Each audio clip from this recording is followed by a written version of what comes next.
This Saturday, July 27th, MLB Betting Picks edition of the MLB Gambling Podcast on the Sports Gambling Podcast Network is brought to you by Underdog Fantasy. Underdog is giving away $15 million in Best Ball Mania 5. Sign up today using promo code MLB SGPN to claim your first time deposit offer of up to $250 in bonus cash. That's UnderdogFantasy.com. Make sure you use that promo code MLB SGPN. And we're also brought to you by Rhythm. Rhythm has the best AI picks and projections, and their college football products is about to drop. Claim your 7-day free trial today by going to sportsgamblingpodcast.com/rhythm. That's sportsgamblingpodcast.com/RITHMM. Welcome, everyone, to the MLB Gambling Podcast, part of the Sports Gambling Podcast Network. It is Friday afternoon, early evening, here to get into our MLB betting picks for the Saturday card on the Diamond. Trades are starting to flow down in the MLB as we sit here. Should be an interesting weekend and leading into the trade deadline. So a lot of baseball going on, of course, as we are all awaiting the fall and football to get underway. But hey, we still have baseball to get us through. But joining me here to help me break everything down happening on the Diamond, I got my guy here with me. It's Lonte Smith. Lonte, long time, my man. How you doing? Man, it's been a while. I'm glad you're back. Glad to be back with you. And man, I'm hoping that we can get back on track and get some winners. I haven't done a podcast with you in so long, man. So yeah, I'm excited about that. Yeah, it's definitely been a while since you and I have done a pod together. I know it's been a variation of our rotating hosts that we do have on the MLB show here, but glad to be here with you, man.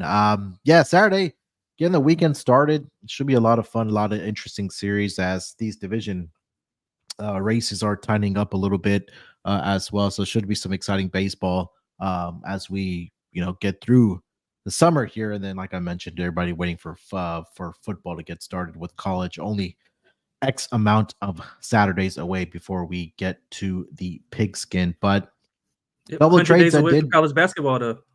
Yeah, college basketball, NBA season is right around the corner, so it's gonna be busy time for us for sure. This is our time where it's kind of slow for us, where we're only having baseball going on right now. But as soon as NBA kicks off and college basketball kicks off as well, with football going on as well, it's going to be very, very busy times for us here at the SGPN, in particular, myself and you, of course, as well. So yeah, get all the rest you can right now before we get to that time for sure. Yeah, like I was saying, a couple of trades that did go down here, Lonte. We saw Randy Arozarena get traded from the Rays over to the Mariners. They also made I think they just made another trade as well.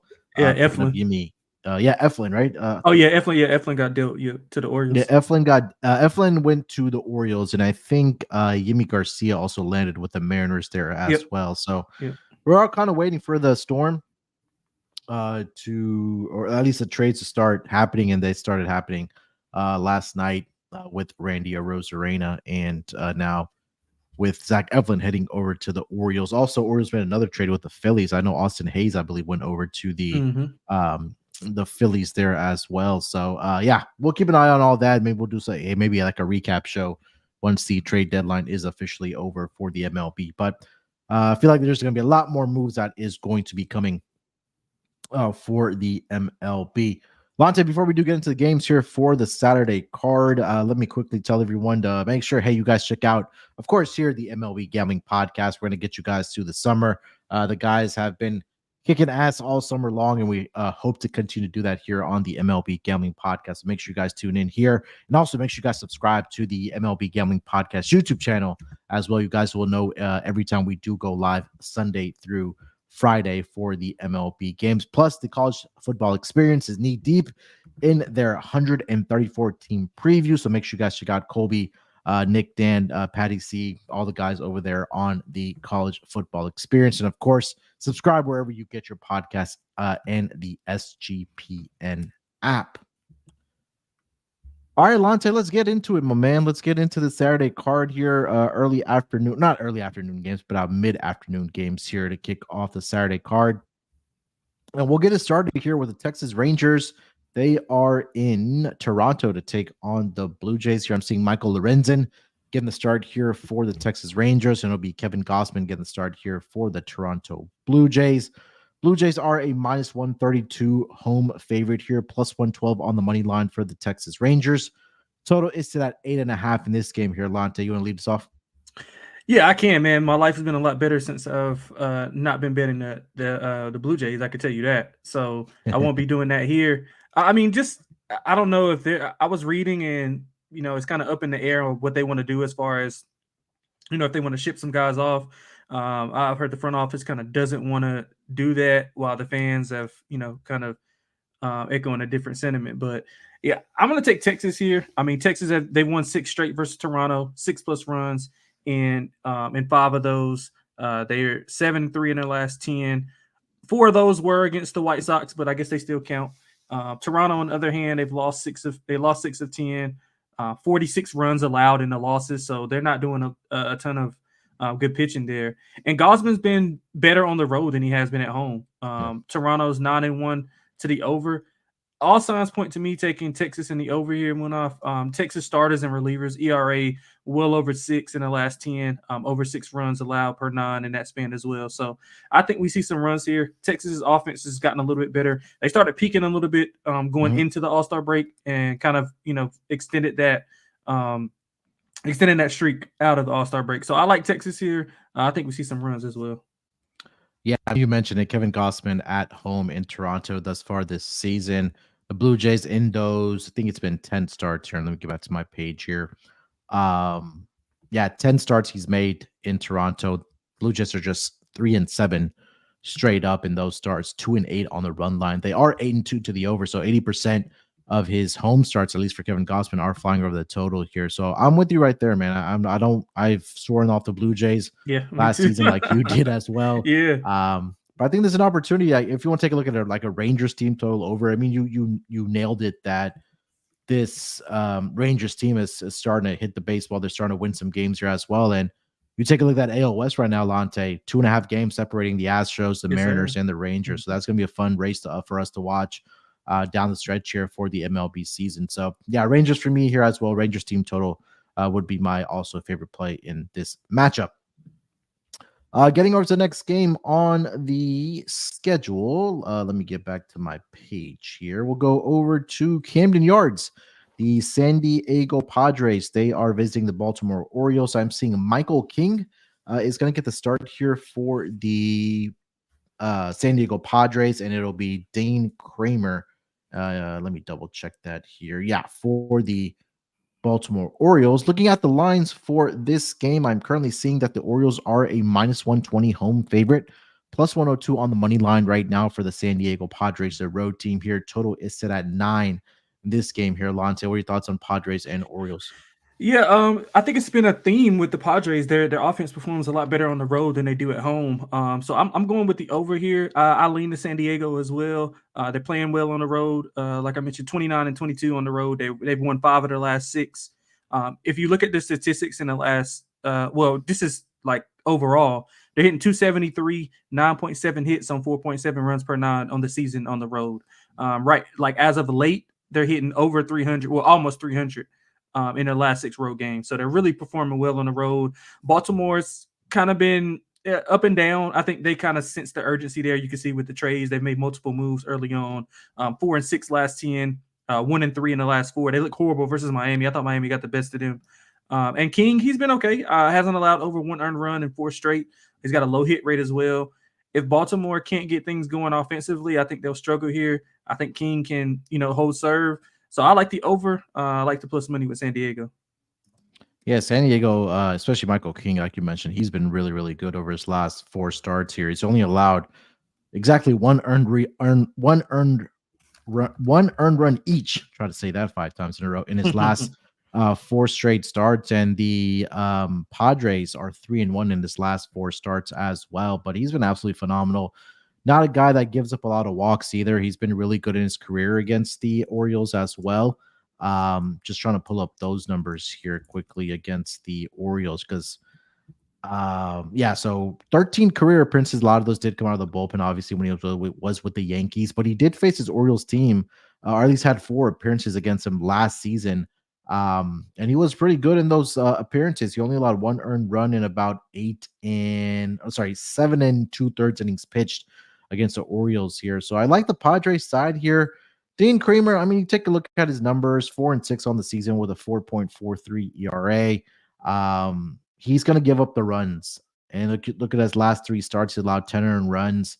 He hasn't made it past the 5th inning, just once, I should say, in his last 5 starts as well. So if you want to take the bullpens out of it, if you want to take the Padres team total in the first 5 or Padres first 5 innings, I couldn't talk you off of that, but I wouldn't be at least opposed to also a Michael King strikeout prop as well in this game here against the Orioles. So yeah, definitely on the plus side of things here to start off our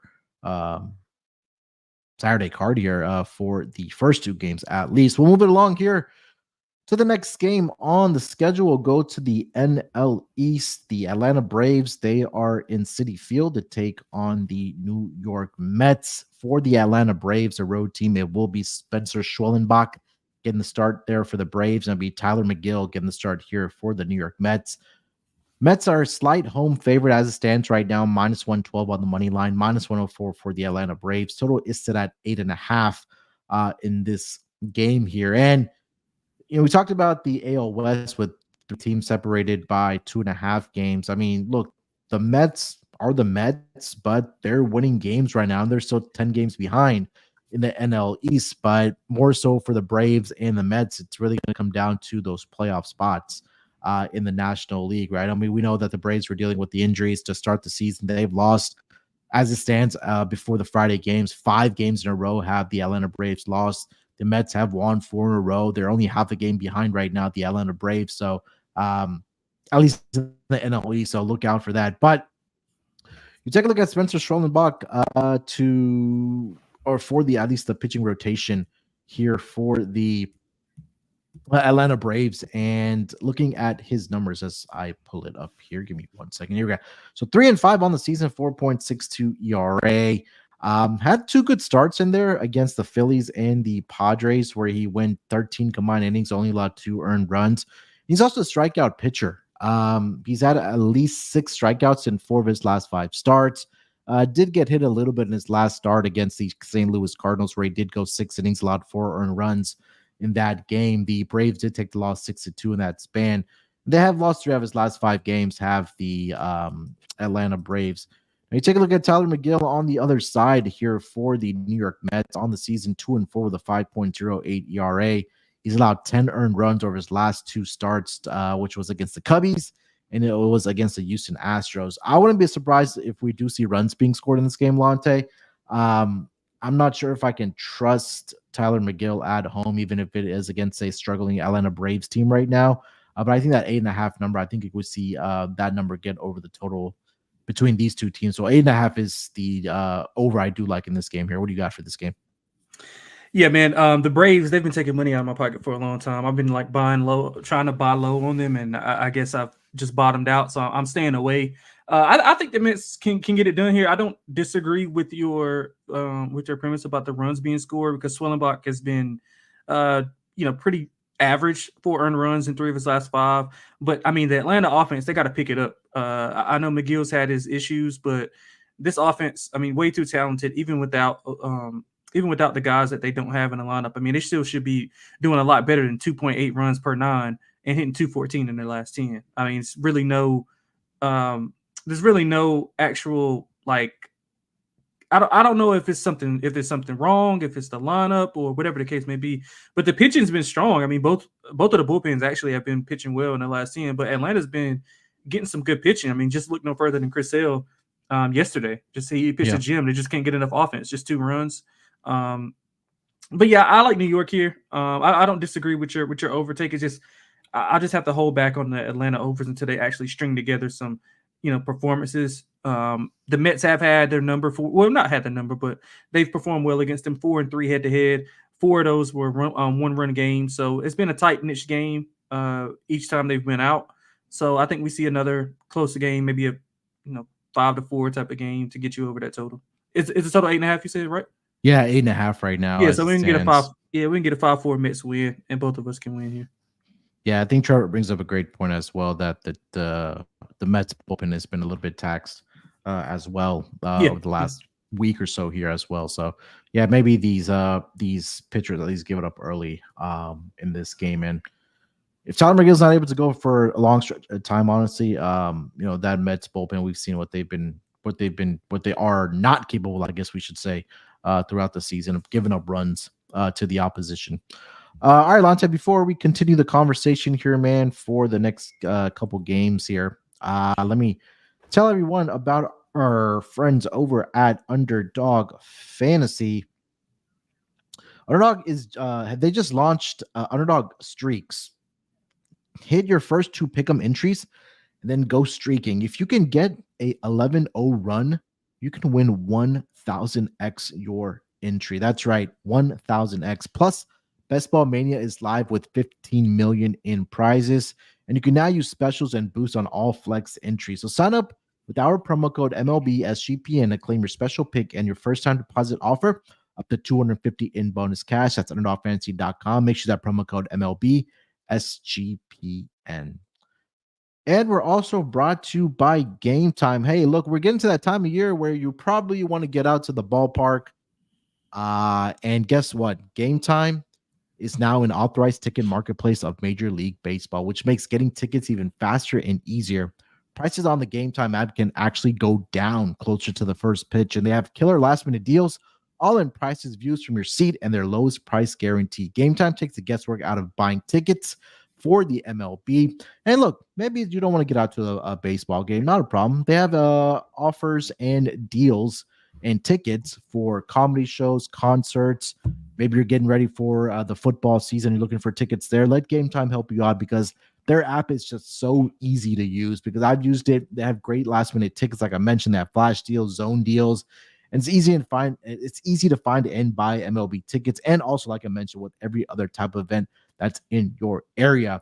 Also, last minute deals. You can save up to 60% off buying last minute tickets for sports, concerts, comedy, and theater. And like I mentioned, with their flash deals, you can save even more with exclusive in-app deals on select seats ahead of the game or even the event. Their lowest prices guarantee or Game Time will credit you 110% of the difference. That's how confident they are in their prices. So take the guesswork out of buying tickets with Game Time. Download the Game Time app, create an account, and use promo code SGPN for $20 off your first purchase. Terms apply. Again, create an account. Make sure that promo code SGPN for $20 off. Download Game Time today. Last minute tickets, lowest price guaranteed. All right, let's keep it rolling here with the next game on the schedule. We'll go over to St. Petersburg, where the Cincinnati Reds are in town to take on the Tampa Bay Rays. Andrew Abbott gets the start here for the Reds, and it'll be Zach Littell getting the start here for the Tampa Bay Rays. Reds are a minus 102 road underdog, minus 116 on the money line for the home favorites, the Tampa Bay Rays. Total is at 7.5 in this game here, Lonzo. What do you think about the Reds and the Rays? Yeah, I like the Reds here. Both teams have been about average, record-wise over the last 10. Cincinnati's hitting the ball extremely well, though. 261 last 10, 5.8 runs per 9. Tampa's struggling a little bit last 10, although they've been performing, like I said, right around average. They had that series against the Yankees, but I mean everybody's having a good series against the Yankees. Tampa hits lefties okay. Not over the top, but not underwhelming. Abbott's been really good as of late, 4-1 his last 5, 2.57 ERA, 0 earned runs in the game he lost. So I mean he's doing pretty much everything right. He does need to clean up the walks. He's had 17 in his last 5. So if he can clean that up, Tampa's usually pretty patient at the plate. So if he can clean that up, I think he'll be fine here. So I like Cincinnati to get it done. I trust their offense to kind of travel. They've been playing a little bit more consistently as of late. I know early in the season, if they couldn't win games with their pitching. They kind of just had to, get hot offensively. So I'm going with Cincinnati here on the road. I think they're the better team. I think Abbott's the better pitcher. So I'm going with Cincinnati on the road here. Yeah, and also the fact like Tampa Bay looks like they're I don't want to say fire sale, but they're trading guys, right? Mm-hmm. Right. We just talked about Randy Arozarena getting traded. I also saw that they're taking they're listening on deals for Diaz there as well. So you could probably see some of these guys getting pulled throughout the weekend and getting traded. So I've been a fan of Andrew Abbott. He's been absolutely phenomenal. I know he had one bad start there against the Marlins last Friday. But other than that, you take a look at his last 4 starts. The Reds have actually won 4 of his last 5 starts. He's coming off a gem of a start against the Nationals, 6 2/3, 0 earned runs, 7 shutout against Colorado, 6 1/3, 1 earned run against the Yankees, 5 innings, 2 earned runs against the St. Louis Cardinals. So I say all that to say that I think it's a good spot here for the Reds. I think we're getting a great price here, around close to even money for the Reds here. So I'm with you, man. Let's go with the Reds here on the money line against the Tampa Bay Rays. Getting over to the next game on the schedule here, we'll go over to a 6:06 Eastern start time. The Cleveland Guardians, they are in the city of brotherly love to take on the Philadelphia Phillies. Guardians will be starting Carlos Carrasco, and for the Phillies, it will be, let me get down to my page here. Tyler Phillips gets to start for the Phillies. Phillies are a -174 home favorite here, +146 on the money line for the Guardians. Total is set at 9 here, Lonte. And Lonte, anytime I see Carlos Carrasco getting the start for the Guardians, I am running the other way, my man. But where are you going with this game? Yeah, so I like the under. I don't really have a good play on the side, but I agree with you about Carrasco. But Philly, they haven't been playing well, man. They are 2-4 in their last 6. All of those were on the road, and we know they play better at home, 37-16 to be exact, at home. So they'll get a little bit of home cooking, get back to the families or whatever the case may be. So that maybe they'll wake up, but not liking what I've been seeing from them as of late. But Cleveland on the other side, they haven't been playing well either. So I mean, they're 3-4 the last 7. All of those were at home. 2 runs or less in 3 of those, or in 5 of those. I'm sorry. So their offense hasn't been going at all after pretty much a hot start. One of the most surprising starts that we've seen to the season. Both teams are under. And actually, Cleveland's under in 8 of their last 10. Philly's 500. So I mean, we all know what Cleveland's bullpen is going to do. So I mean, we can pretty much pencil them in for a shutout, so to speak. In the last 10, 0.72 ERA, opponents batting under 190 against them.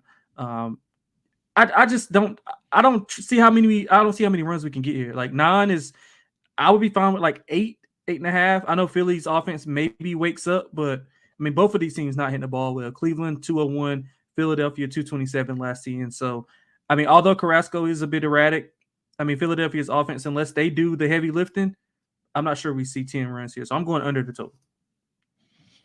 Yeah, I mean, look, Carrasco, we know he's going to give up the runs. Like, he's going to be a guy that's going to get you 5 innings, and that's really what's been his baseline, right? Because the last 5 starts, he's gone at least 5 innings in all 5 of those last 5 starts, and he's coming off a rough start against the Detroit Tigers, 6 earned runs. But prior to that, he wasn't too bad. I mean, at least to Carlos Carrasco standards, right? Against the Rays, he 5 innings, 1 earned run. Against the Giants, 5 innings, 3 earned runs. Against the White Sox, 6 innings, 3 earned runs. Against the Orioles, 5 innings, 2 earned runs. So he's going to give up a couple earned runs early on. But like you mentioned, it's that bullpen for this Guardians team that's really been the catalyst and what's been the success for this Guardians team. And it's only, you mentioned how this Phillies team has been struggling. That's kind of been the theme for a lot of the teams that are in first place right now within their respective divisions. Like, they're just struggling coming out of the All-Star break. Yeah. So I could see the under, man. Again, I want to see this Phillies offense turn around. Maybe is it on Friday night? It's a possibility, but I need to see it before I can get there. So I think the under would be the look for me here as well. I don't want to bet on the Guardians, but at the same time, I don't want to lay that -174 price for a struggling Phillies team as well. So I'd agree with you about the under, but I would pass on the side, at least for this game, for me, between the Guardians and the Phillies.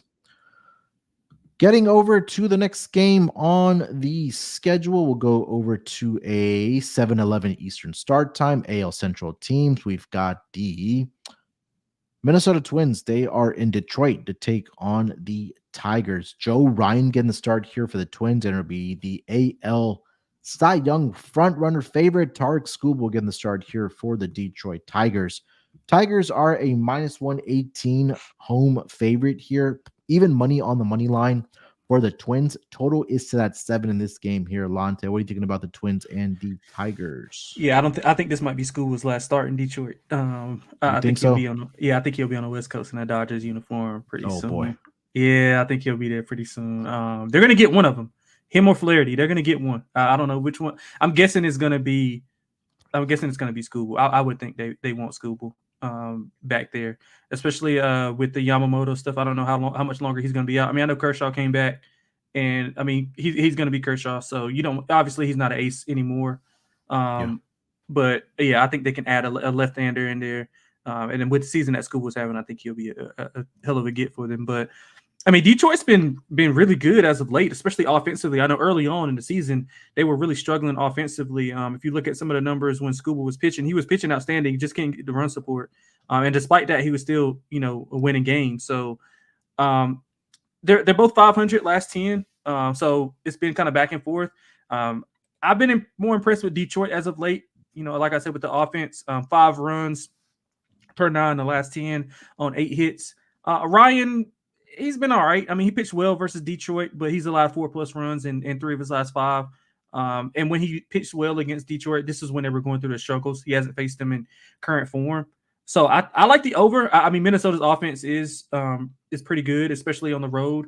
So I think we see some runs here. I like the over. Would take the hometown Tigers as well. Yeah, you take a look at Tarek Skubal's start in Detroit in specific, 7-2 straight up. They're also 6-3 to the over. So you're right. You're 100% correct that they're seeing runs being put up in those games. It's more so that the Tigers are able to score runs in the starts that Tarek Skubal's making for this Detroit Tigers team. So yeah, I would be on the Tigers here. I think this number of 7 is also conservative here for both these teams.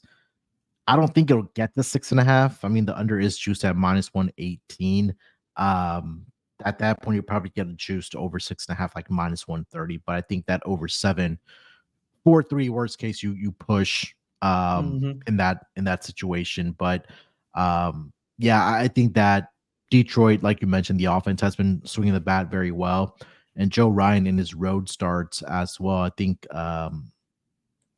it was just 5-5 to the over here. Let me just double check. Yeah, sounds about right.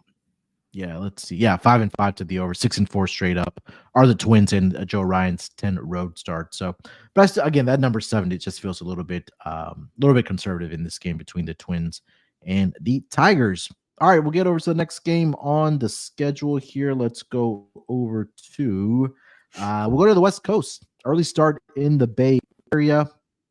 The Colorado Rockies. They are in San Francisco to take on the Giants. Ryan Feltner getting the start here for the Rockies. It'll be Blake Snell for the Giants. The Giants are a -198 home favorite here, +166 on the money line for the Rockies. Total is set at 7.5 in this game here. And Ryan Feltner, like I mentioned in the start here for the Rockies, on the season 1-10 with a 5.19 ERA. You take a look at his game log right now, and the Rockies have lost 6 of his last 7 starts that he has made, including 5 straight. And in those 5 starts, over his last 5 starts, I should say, the Rockies have not been able to score more than 3 runs for Ryan Feltner.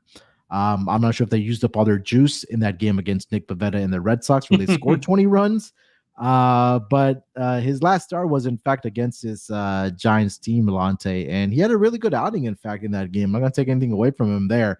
7 innings pitched against his Giants team. He allowed 6 hits, 2 earned runs, 3 runs overall. But again, like I mentioned, the offense just wasn't able to produce anything for him. He did allow 2 home runs in that game as well. And it almost seems like, Lonte, that anytime he goes length, that next start just turns into a really bad one for Ryan Feltner, because he had a start where he went 7 innings against the Reds, came back against the Mets. He went 3 2/3, allowed 3 earned runs, 4 runs. And then his next start, which, like I just mentioned, was against the Giants.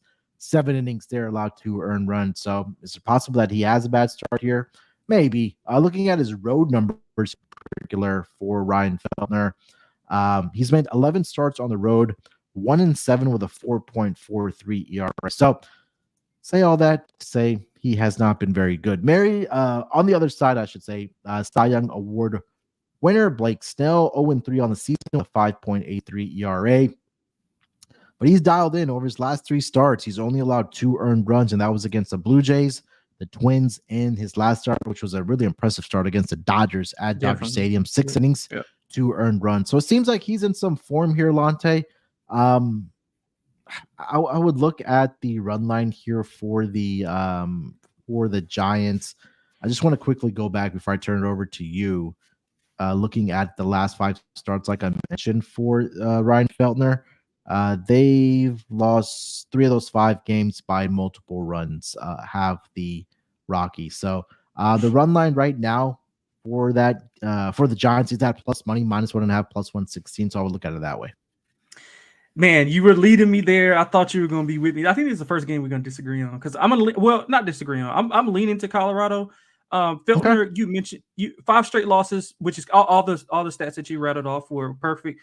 2.89 ERA in that span though, so he's doing his part. He's doing his part. Yeah. He's only allowed over 2 runs once in his last 5. 7 innings pitched in 2 of his last 3, and I think you mentioned that he's kind of been inconsistent once he goes length. But I think he had an extra day off this time. If I looked at it correctly, maybe I think he had an extra. Talking about Feltner? Yeah, he last pitched on Sunday. Oh, okay, so maybe he didn't. But I like Colorado. I like the way they've been swinging the bat. If you take away the 20-point game versus Boston, they scored 6+ runs in 4 of their 9 games in the last 9 games. So I mean, they're hitting 260 over the last 10, 6 runs per 9, 9.1 hits. San Francisco has pretty much been beating them up on the year head to head, but they took 2 of 3 last week. So they got the confidence there. If Feltner can go good, I mean, it's always, taxing with the bullpen of Colorado to trust it.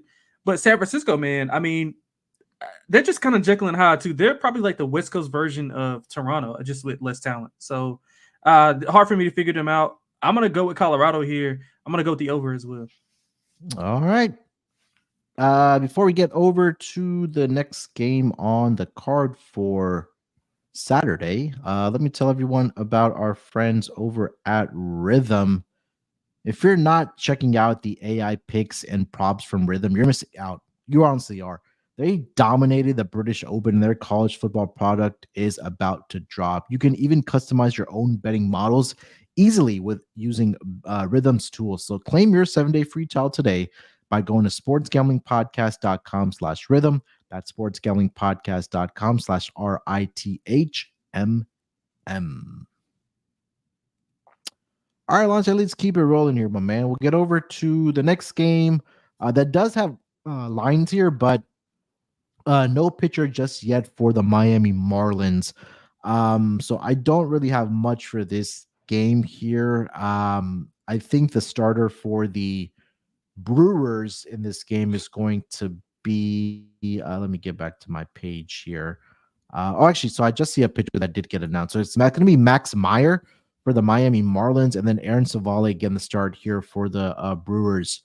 The Marlins are a plus 136 road underdog, minus 162 on the money line for the Brewers.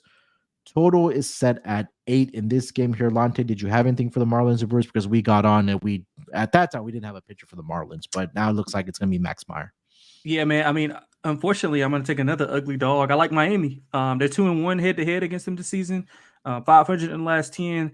They've been really competitive as of late, but I'm kind of worried. I'm going to stay off because I'm kind of worried that some trades might happen between now and then, and they might, kind of get rid of a couple of those guys. I know Jazz Chisholm was in the talks, Jake Berger as well. So I'm going to stay away, but I'm going to lean that way. But I do think we can see some runs here. I think we can see some runs by both teams.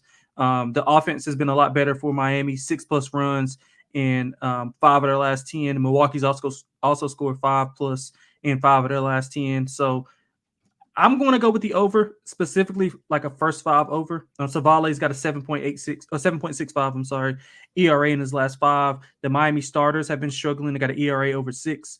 So maybe a full unit on the first 5 over, half unit on the full game over, and then a slight lean to Miami. Yeah, I think Marlins team total over would be a great look in this game. There's no way I'm laying a -1 north of a -160 price with Aaron Savale like you mentioned, he's going to give up the runs, and Sure. the Brewers have lost 3 of his last 4 starts when he's on the mound there for this team. So, it's we should also have said this at the beginning of the show that we probably want to be a little bit careful Yeah, definitely. with the trade deadline happening right now with some of these guys that may get pulled for these games. So keep that in mind as well. But again, I think the Marlins team total over would definitely be the look in this game. Whether that's going to be probably 3.5, 1.5 in the first 5. I couldn't talk you off of that as well. But it would be the Marlins side for me as well. It's an ugly dog, but sometimes ugly dogs do get the job done for you. So yeah, I'm right there with you.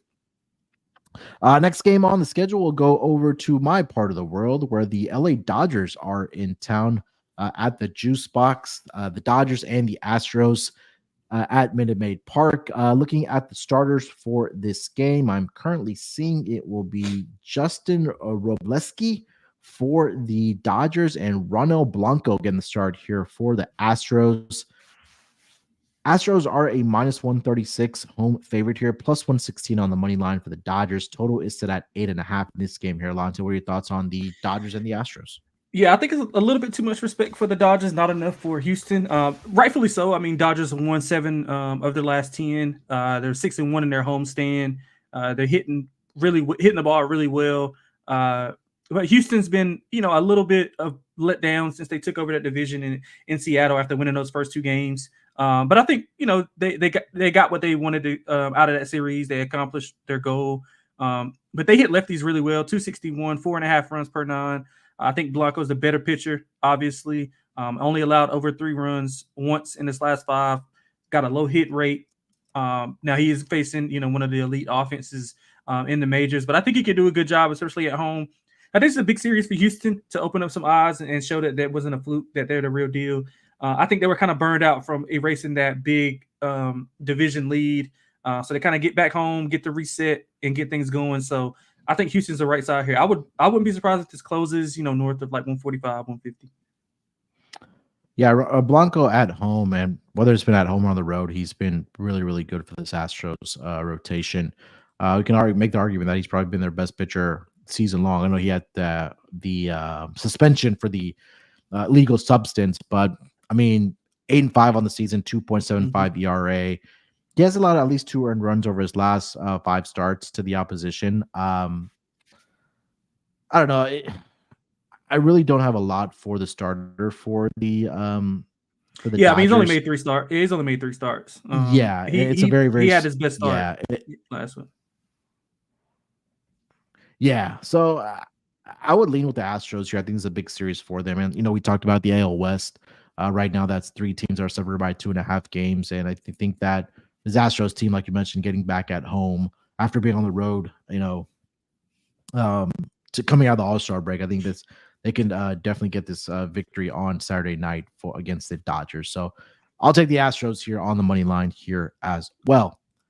Next game on the schedule, we'll go to this one I'm really, really looking forward to. I think it's going to be a great pitching matchup. The Chicago Cubs, they are in Kansas City to take on the Royals. Shota Imagina on the mound for the Chicago Cubbies, and it'll be Seth Lugo for the Kansas City Royals. Royals are a minus 116 home favorite, minus 102 on the money line for the Cubbies. Total set at 8.5 in this game here, Lonzo. What are you thinking about the Cubs and the Royals? Yeah, really good game here. Good series as well. Kansas City 6-4 the last 10, but half of those wins were against the White Sox. So I mean, gotta give them their credit, but still, it's the White Sox. In Chicago, while they started off really hot offensively, I think they were in between ending All-Star and kind of coming out of it. They were doing pretty well offensively, but they've been struggling as of late. 2.9 runs per 9. Kansas City, they hit lefties pretty well, but Imanaga's been in good form. 1 combined in his last 2 starts, 16 Ks, and that was versus Arizona and Baltimore. So he's pitched well against good offenses. Lugo, 1 earned run or less in 4 of his last 5. Both bullpens have been, stellar in the last 10. Chicago's bullpen ERA, last 10, 1.21. Kansas City right under 3 and 2.76. So I'm going with the under here. I think we see a pitching duel. I think both offense. Well, Kansas City's offense has been better, but I don't think Chicago is going to wake up against Lugo. He's been really good, especially at home. So I'm going to go with an under here. If I had to make a play on the side, I would probably go Kansas City. Yeah, I 100% agree about the under in this game. 8.5. I thought this number would be 8 with these two guys. But 8.5, yeah, I'll take that under. And it's also juice to the overs. Probably need to check the weather. Sorry, juice to the under. So yeah, I like the 8.5 in this game. I'd lean to the Royal side here as well. You take a look at Seth Lugo in his home starts. I believe the number was 7-3 to the under for Seth Lugo. And when Imanaga makes his road starts for the Cubbies, 5-3 to the under in those spots there. So yeah, 7-3 to the under at home for Seth Lugo and the Royals here. So yeah, under 8.5. I thought this number is a little bit larger. I thought I wouldn't be surprised if this does close at 8 for this game, but both these pitchers have been in great form. I did pick up some Seth Lugo Cy Young Award winner tickets. You could still get that around 10-1 over on DraftKings right now, especially since Lonte, we talked about Tarek School possibly getting traded maybe to the National League. I think that only would give him the opportunity for Seth Lugo to win that Cy Young Award in the American League here. So yeah, we say all that under, and Royals would be the side here for both of us, for myself and Lonte. Getting over to the next game on the schedule, we'll go over to St. Louis, where the Nationals are in town. Jake Irvin getting the start here for the Nationals. It'll be Kyle Gibson for the St. Louis Cardinals. Cardinals are a -124 home favorite, +106 on the money line for the Washington Nationals and Jake Irvin. Total is at 8 in this game here. Lonte, what are you thinking about the Nationals and the Cardinals? Yeah, man, the Nationals they've been sneaky. They were sneaky good for me in the last few months of the season, but they've hit a wall as of late. They got dominated by San Diego 19-4. They got outscored in that series. They were 5-2 prior to that series. They had scored 6+ runs in 5 of those. So offense was clicking. I thought the pitching was it could have been better. Their starters have an ERA of almost 7 in their last 10, 7.16 runs per 9. And the offense have struggled against righties in their last 10, just hitting under 205, only 4 hits in that span, while St. Louis has been, really hitting the ball well, 265, almost 5 runs per 9. So I think this has a chance to go over here. I want to lean to Washington. I really do. Irvin's not been bad, but he's not been bad in totality. But as of late, 14 earned runs in his last 3 starts, 6 home runs in that span. So I'm not sure which Irvin we're going to get, because prior to that, I think he only allowed 3 earned runs in the previous 3 starts. So I'm kind of on the fence about that. But Gibson hasn't been all that good as well. ERA of 6. I'm sorry, he's 3-2 in his last 5. High hit rate. I think I mentioned it in the last show where Gibson was priced like he was like elite, but I mean he's been giving up a lot of contact. And Washington's going to hit the ball. They're going to hit the ball well. I like the over. I specifically like the first 5 over. So I like the first 5 over and the full game over. If you can get a run in the first inning as well, get a nice year feed, you can start the day off as well. Yeah, I couldn't talk you off of that. Kyle Gibson and his home starts in St. Louis, 5-3-1 towards the over.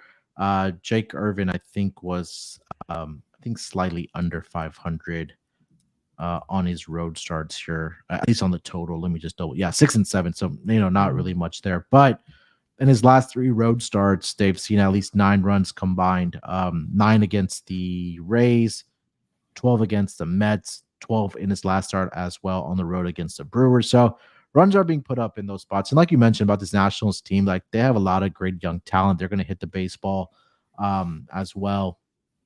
So couldn't talk you off of the over in this game.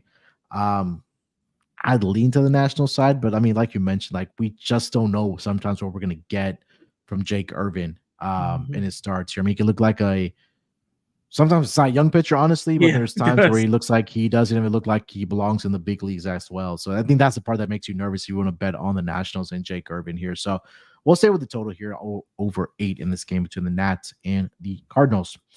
Next game on the schedule, we'll go over to the Chicago state of Illinois here with the White Sox as they are hosting the Seattle Mariners. Looking at the starting pitchers for this game. For the Mariners, is going to be Brian Wu, and for the White Sox, it will be Eric Fetty.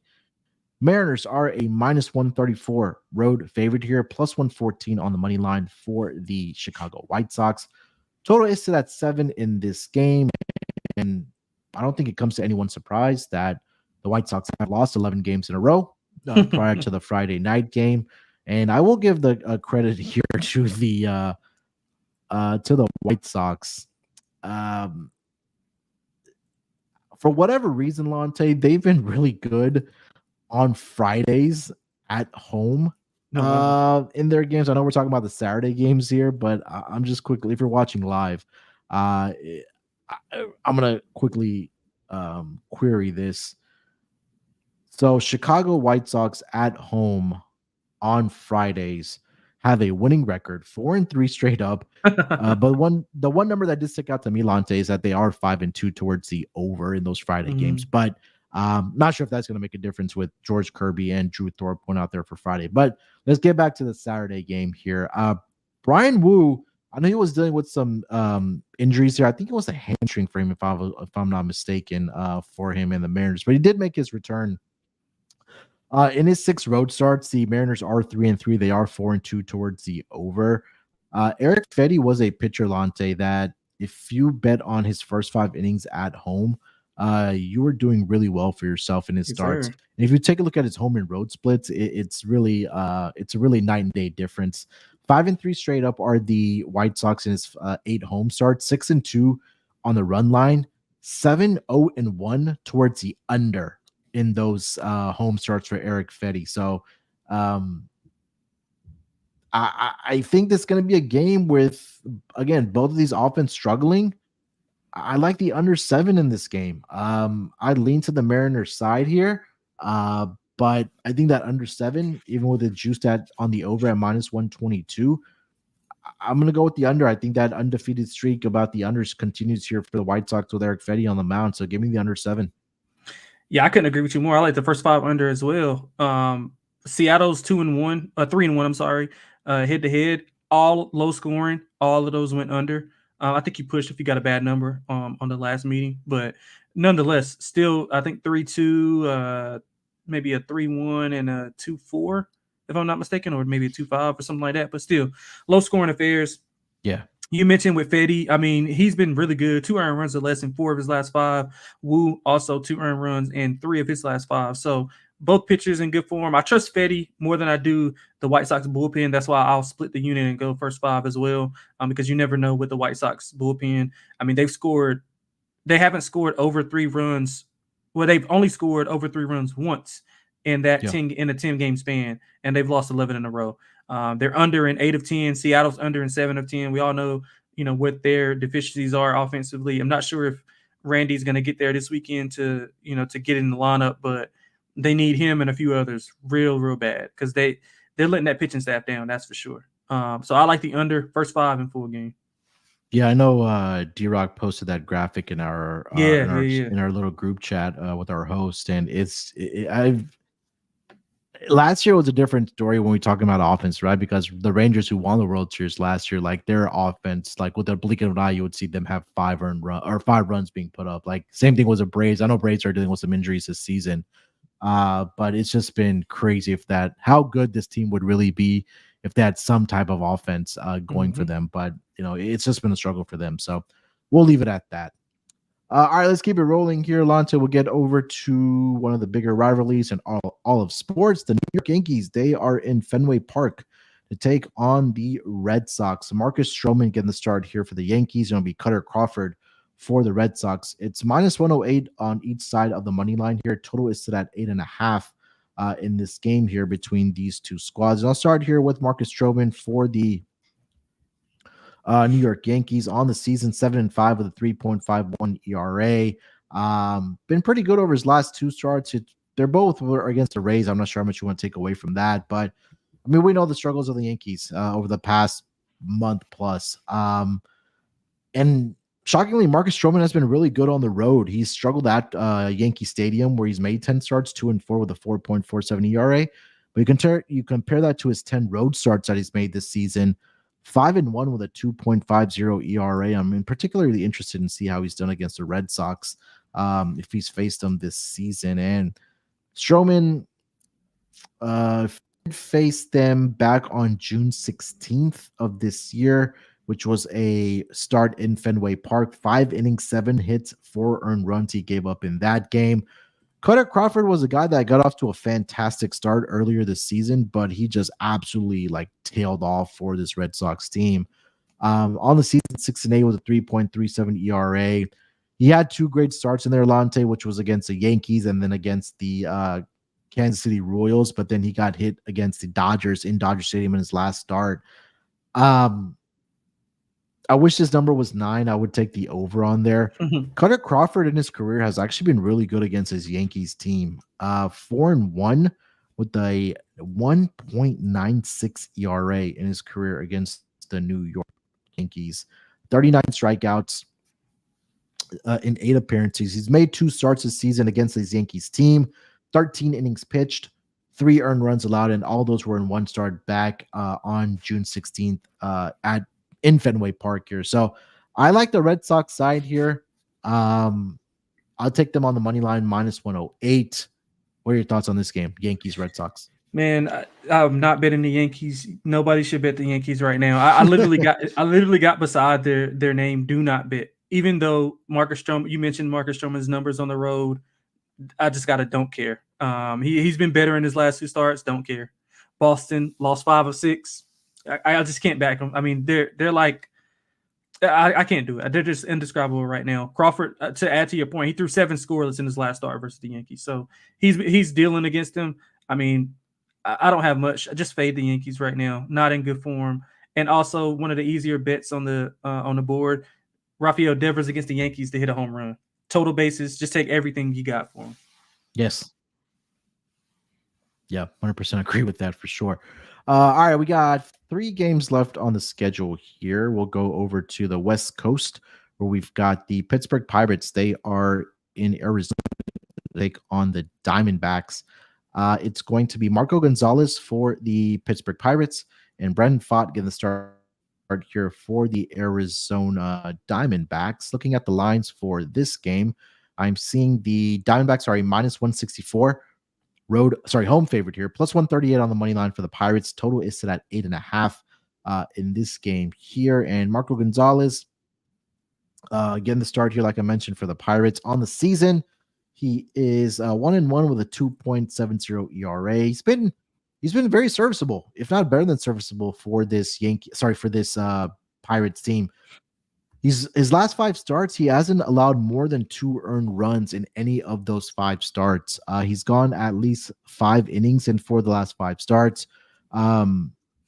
His last start was against his Phillies team, 4 2/3, where he allowed 2 earned runs. Didn't get any run support in that game as the Phillies won that game 6-0. But prior to that, 4-1 victory against the White Sox, 3-2 victory against the Baltimore Orioles, 8-4 against the Nationals. That was back in April, but since his return, his 2 starts have been pretty good. 9 2/3, 3 earned runs allowed, 8 strikeouts to 1 walk for this Pirates team. Looking at the other side for the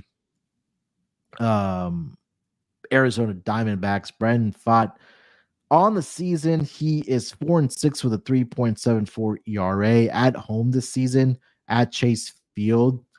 3-2 with a 3.09 ERA. So he's been pretty good in that spot for this Diamondbacks team. His last start was against the Cubs and the Atlanta Braves. His last 2 starts, 13 combined innings, no earned runs allowed, 11 strikeouts to 1 walk that he's allowed in that span. But unfortunately, run support has not been there for Brandon Pfaadt. He's only gotten 2 runs of support combined over his last 2 starts, was against the Cubs and the Atlanta Braves. Kind of leaves me looking at the under in this game here between these 2 pitchers. 8.5 is a number right now. I would go with the under there. Like I mentioned, Marco Gonzalez coming off of the injury has been really good over his last 2 starts. Brandon Pfaadt at home has been great as well. I feel like the runs may be at a premium in this game. If you want to look at the first 5 under, 4.5 would probably be the number, but full game 8.5 is enticing to me here as well. Lonte, what do you got for Pirates and the D-backs? Yeah, I'm gonna be honest. Like I want to bet on both of these teams. I thought they were playing really well. I thought you did a good job of breaking that down. I mean, 7-3 in the last 10 for Arizona. Pittsburgh's been one of the hotter teams in the majors, 8-2 in the last 10. I think they ended pretty strong as well. And you mentioned the numbers with Gonzalez. I'm not gonna go over that again. But yeah, I think I like the first 5 under a little bit more. Thinking that the bullpens can be a little bit erratic depending on what happens tonight. I'm interested to see how I forgot who's going tonight for them. But I'll be interested to see how early they go to the bullpen. But I like the first 5 under more than anything. I like both of these teams, so I'm kind of don't want to bet on either side. It's one of those series where I would just bet the dog every game, just to, because I think it's just a coin flip type of game. So I'll probably be on the dog in every game just to see if I can come out on top with something. But I do like the first 5 under. Yeah, I couldn't talk you off. Again, this is going to be one of those series or games that I won't be watching, but at least I'll watch the Friday night game because Zach Gallen is on the mound for the Diamondbacks. Oh, yes, sir. But yes, sir. Yeah, we'll leave it at that. All right, let's get over to the next game here. We've got the Oakland A's. They are in Anaheim to take on the Angels. Mitch Spence, I believe, getting the start here for the Oakland A's, and it'll be Tyler Anderson for the LA Angels. Looking at the lines for this game, the A's are a plus 104 road underdog, minus 122 on the money line for the home favorite, the Angels. Total is set at 9 in this game here, and start here with Mitch Spence getting the start for the Oakland A's. On the season, 6-6 with a 4.67 ERA. Looking at his road numbers thus far this season, 5 starts, 10 appearances overall, 2-3 with a 5.88 ERA. So he's struggling a little bit on the road. Did face his Angels team, in fact, last week at the Coliseum, 8-2 with the A's won that game, I should say, 8-2. Mm-hmm. Did have a pretty good start, 5 1/3, 2 earned runs, did have 3 strikeouts, but also did walk 3 guys in that game. The walks are a concern, at least over the last 2 starts for Mitch Spence. He's allowed 8 walks over his last 2 starts, which was against the Phillies, and it was against the Angels. And then on the other side, like I mentioned, it's going to be Tyler Anderson. I know a lot of people have been a little skeptical about Tyler Anderson, or maybe he's quote-unquote a fraud. On the season, 8-8 with a 2.91 ERA. His last start was against the Mariners. In fact, his last 2 starts were against the Mariners. 11 2/3 innings pitched. The Angels actually won both of those starts. 12 strikeouts to 1 walk in the last 2 starts. He had a great start against the Cubs, 8 innings, 10 strikeouts in that game. And the Angels have actually won 4 of his last 5 starts. So I know the A's are swinging a hot bat right now as well. In fact, both these teams are, honestly. I'll lean here with the Angels side. I don't love it. Not going to be a game that I'm watching. Probably just check the final score at the end of the day. But yeah, that's where I'm at. I would lead Angels here with Tyler Anderson, but nothing I do love in this game, Lonte. Yeah, I mean, I like Oakland. I like Oakland in the over. Both teams 7-3 last 10, but I'm pretty much more impressed with what Oakland has done than the Angels. They went 4-2 versus Houston and Philly. I'm sorry. So quality opponents. 6 of the Angels wins, 6 of the 7 wins have came against Seattle in 2 different series. So yeah. I mean, we know what kind of team Seattle is. They got good pitching, but not a lot of offense. Oakland last 10, they're hitting the ball really well. They're averaging 7.7 runs per 9. The Angels not hitting the ball well at all, under 230 in the last 10. I think the A's don't really hit lefties well, but I mean, just due to their surge offensively and the current form that they're in, I think that they can get some runs off of Anderson and get the party started. So I'm going first 5 over, full game over, and I'm taking the A's. Well, both of the A's. I'm taking the Athletics to win the game. Yeah, I mean, I couldn't talk you off. I really couldn't bring myself to a side here, but I wouldn't be surprised if we do end up seeing runs in this game. I mean, Thursday night, I think, was a prime example where I think they scored like 9 runs within the first 3-4 innings there. I know one of them was like a bloop single the other way, but that gave the Angels the lead. But nonetheless, yeah, I wouldn't be surprised, like you mentioned, with the A's swinging a hot bat right now. All right. So last game on the schedule is the second game of a doubleheader between the Rockies and the Giants. Rockies don't have a pitcher announced for this game here, Lonte, but for the Giants, it's going to be, I think his first name, Hayden Birdsong. So I didn't have anything for this game. Not gonna know what the lineups are, especially being in a doubleheader. Doubleheader games I usually don't mess with. But did you have anything for this Yep. game? Nope, sure didn't. I think you hit it on the head. Just hard. It's too hard to predict. What's going to happen as far as lineup changes or all that stuff. It's hard to predict. The pitchers might change, which is known to happen in pretty much every doubleheader that I've seen. So yeah, I'll pretty much stay away. But I would handicap it the same way I would if all things were equal that we did in the first breakdown. All right, so let's get over to our lock and dog, and then we'll get over to our home run picks for the Saturday games. You want to lead us off with your lock and dog for the Saturday card there, Lonte? Yeah, sure, I can. Man, I'm gonna go to your part of town for the lock, man. I'm gonna go with the Houston Astros. I think they got superior pitcher on the mound. I don't think that's even up for debate. He's been pitching well. Also, pitches really well in that ballpark. They have been, I guess literally average in their last 10.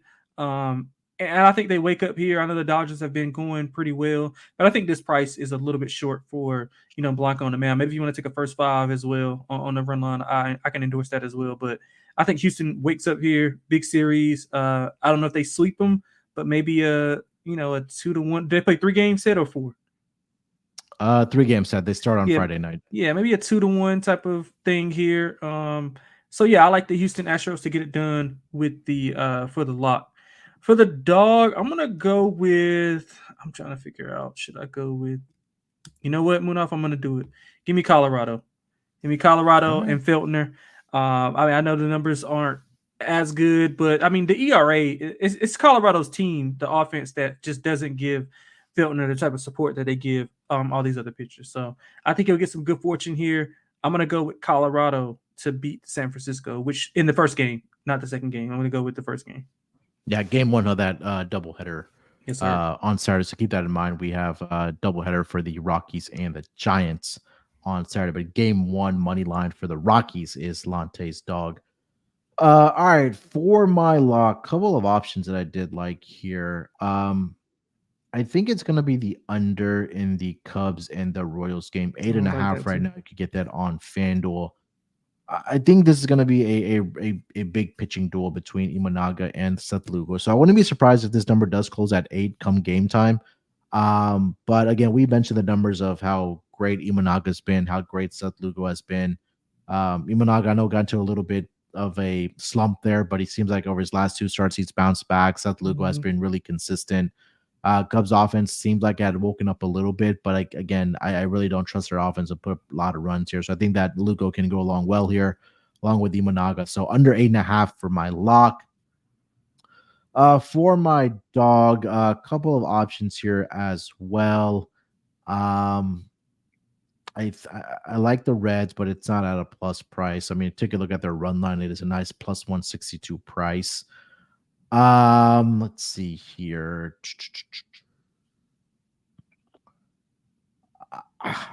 Honestly, I think it might just be the Red Sox on the run line, Lonte. Hey man, I feel you.